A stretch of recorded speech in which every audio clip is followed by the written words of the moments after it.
Boa tarde mais uma vez, colegas. Eu passo a apresentar o segundo estudo da minha tese, intitulado Inventário da Preferência Lateral Global, Reformulação e Validação Transcultural do Instrumento. Sou Norberto, mais uma vez, sou orientando do professor Dr. Vitor Okazaki. A minha apresentação apenas tem 2 capítulos referentes à introdução e os métodos. Iniciando, a lateralidade é um fenômeno que está ligado à atividade cerebral de 2 hemisférios, como acabei de referir, do cérebro. Isso significa que a parte direita do cérebro tem atividades específicas diferentes à do hemisfério esquerdo. Indo diretamente para o assunto que é desse trabalho, referente à preferência lateral, a atividade do hemisfério esquerdo está mais direcionada para os indivíduos que são destros. E o hemisfério direito está mais direcionado para os indivíduos que são canhotos. Falando da preferência lateral, é um comportamento que está ligado ao uso frequente de um dos lados, pode ser do lado direito ou do lado esquerdo, associado ao uso de vários órgãos sensoriais, por exemplo, da visão, dos ouvidos, membros corporais superiores, me refiro das mãos, assim como também dos membros inferiores aos pés. E mais adiante também pode-se tratar da questão do tronco, do próprio corpo. E por fim, trouxe aqui uma imagem que também é associado à questão da lateralidade, a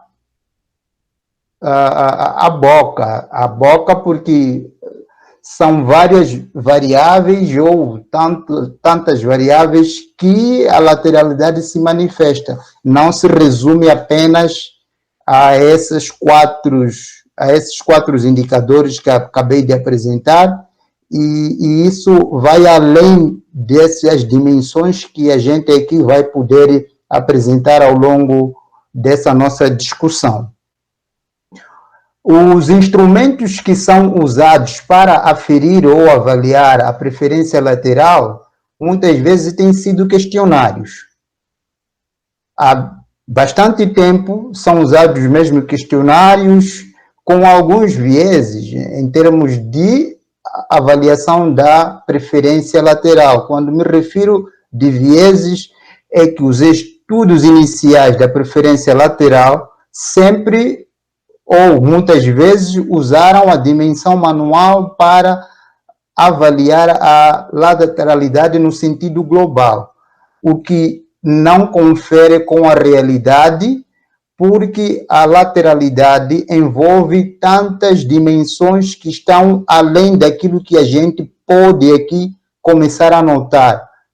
Para além das dimensões que eu me referi, existem outras que nem nós não estamos em condições, porque este é um construto multidimensional. E nesta multidimensionalidade aparecem tantas inovações para poder avaliar a verdadeira lateralidade dos seres humanos. Então, para além dos questionários, existe também uma outra forma de avaliação da lateralidade, que é por meio da observação. Esta observação realmente carece muitas, quer dizer, me refiro em termos de tempo, de custos, porque não é fácil controlar o quão as pessoas se movem ao longo das suas atividades para poder aferir como que elas são em termos da preferência lateral E daí, vários pesquisadores têm se direcionado apenas ao uso de inventários. Como lacuna do estudo, nós apresentamos aqui que nos estudos iniciais em relação à preferência lateral, eles sempre priorizaram a análise da dimensão manual, o que não confere com a lateralidade propriamente dita, dado que existem várias dimensões que também apresentam esta questão da lateralidade e, na verdade, existia um viés muito antes para aferir a lateralidade no seu verdadeiro sentido.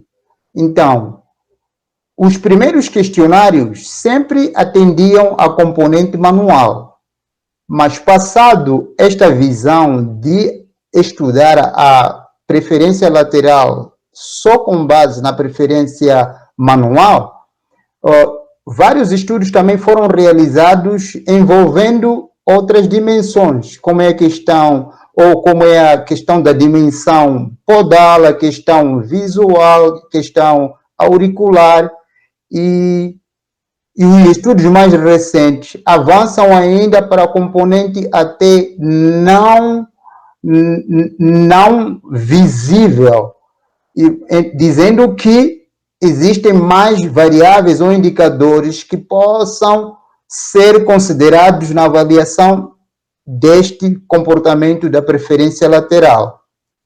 O outro problema que afeta o estudo da lateralidade é a ação das tarefas que eram consideradas apenas das mãos, porque as mãos eram consideradas apenas numa única mão, enquanto nós possuímos, os seres humanos possuem duas mãos, e as tarefas que aparecem nos questionários, eles necessitam de inclusão de ambos, apesar de que uma mão pode ser a principal, que realiza a principal tarefa, em detrimento da outra, que é de apoio.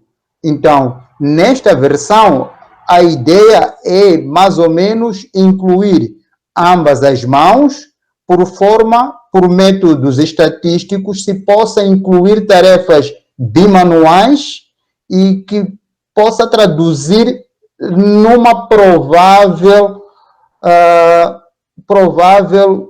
preferência lateral global dos vários indicadores da lateralidade.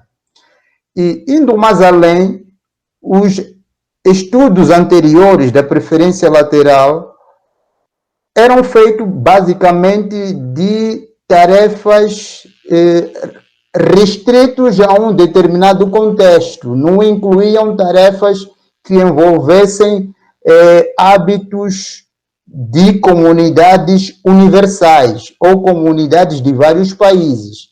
Daí que achamos, neste estudo, poder ser interessante incluir tarefas que são comuns para poder fazer parte deste estudo do IPLAG 2. Então, como havia falado, em termos de pertinência ou importância do estudo, achamos conveniente incluir tarefas que façam parte de hábitos e costumes culturais de sociedades distintas, mas que são comuns. E também incluir tarefas que não eram consideradas bimanuais e nesta versão serem também acopladas nesta versão do questionário. E também permitir que o próprio questionário possa ser utilizado ao nível mundial, na versão inglesa, e posteriormente ser traduzido claramente ser traduzido para a língua portuguesa e ser usado em vários contextos, por cultura brasileira, da moçambicana ou das falantes da língua portuguesa são diferentes. E eu penso que, partindo da versão inglesa, é possível, na verdade, se realizar estudos ou adaptação do questionário para versões mais contextualizadas em função dos países, para poder se fazer o uso desse instrumento. Como objetivo, aqui é mesmo apresentar uma nova proposta de validação transcultural do inventário de preferência lateral, denominado Inventário de Preferência Lateral Global de versão 2. E na parte dos métodos, os métodos se escrevem, desculpa pela repetição, por causa das palavras que não estão a sair, mas o primeiro item dos métodos é mesmo do tipo de estudo. O tipo de estudo vai ser descritivo e correlacional, e será também do delineamento transversal e de abordagem qualitativa. Qualitativa porque são questões que, na verdade, descrevem as perguntas que vão ser, e quantitativa porque vão ser colocados ali vários testes estatísticos que depois vão ter que ser traduzidos, isso de forma numérica para explicação do fenômeno da letalidade. Em relação aos participantes deste estudo, eu preferi colocar aqui professores, doutores, especialistas da área do comportamento motor, em detrimento daqueles que já usaram a primeira versão do IPLAG, porque nessa primeira versão 2 do IPLAG, eu sinto que é preciso incluir mais os professores, doutores da área, em detrimento daqueles que já usaram. Porque na versão anterior havíamos colocado indivíduos que já usaram o IPLAG, independentemente de serem ou não professores, doutores. Então, nesta primeira versão 2 do IPLAG, acho que há necessidade só de inclusão de professores, doutores da área para poderem dar todos os conselhos possíveis e no futuro os procedimentos e adiante possamos incluir outros indivíduos. Penso que também na minha tese existe um estudo relacionado com a inclusão de indivíduos que não são professores doutores para poderem usar o tal questionário. E as variáveis que vão ser incluídas, para não deixar de lado os indicadores ou as dimensões propostas na versão 1, eu primeiro avancei com as dimensões propostas do IPLAG 1, que são as dimensões manual, dimensão podal, auricular, ocular e do tronco. Mas para além dessas 5 dimensões propostas pelo IPLAG versão 1, existem outras dimensões que podem ser exploradas. Eu, por exemplo, estava pensando na questão do órgão boca, a questão mesmo da mastigação. Fora da mastigação, também existe uma outra opção que a gente pode explorar, de comportamentos ou tarefas que são realizadas pela cabeça, mas para gesticular algumas informações entre vários interlocutores, e que eu também não coloquei aqui. Isso tudo vai depender da discussão que a gente vai ter mesmo neste encontro. E a seguir apresento aqui a questão dos procedimentos de coleta de dados. A coleta de dados realmente temos que depender do feedback ou das contribuições dos especialistas da área. Após eles apresentarem os seus pareceres, a gente traduza a versão portuguesa para o inglês e, posteriormente, a gente pegue na versão inglesa para poder traduzir para a língua portuguesa. Em termos de análise estatística, eu coloco aqui análise fatorial confirmatória e o Alpha com Brás.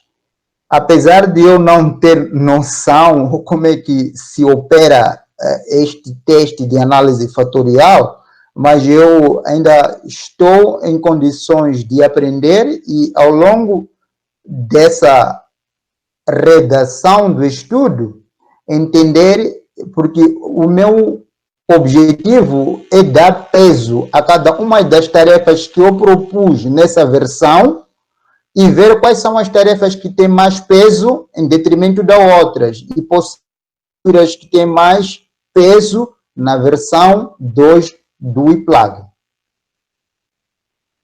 E pela atenção dispensada, muito obrigado. E a versão que eu coloquei do ePlug 2 está mesmo no grupo e gostaria que os colegas pudessem mais ou menos avaliar a partir dessa versão para que a discussão acontecesse desde já. E muito obrigado.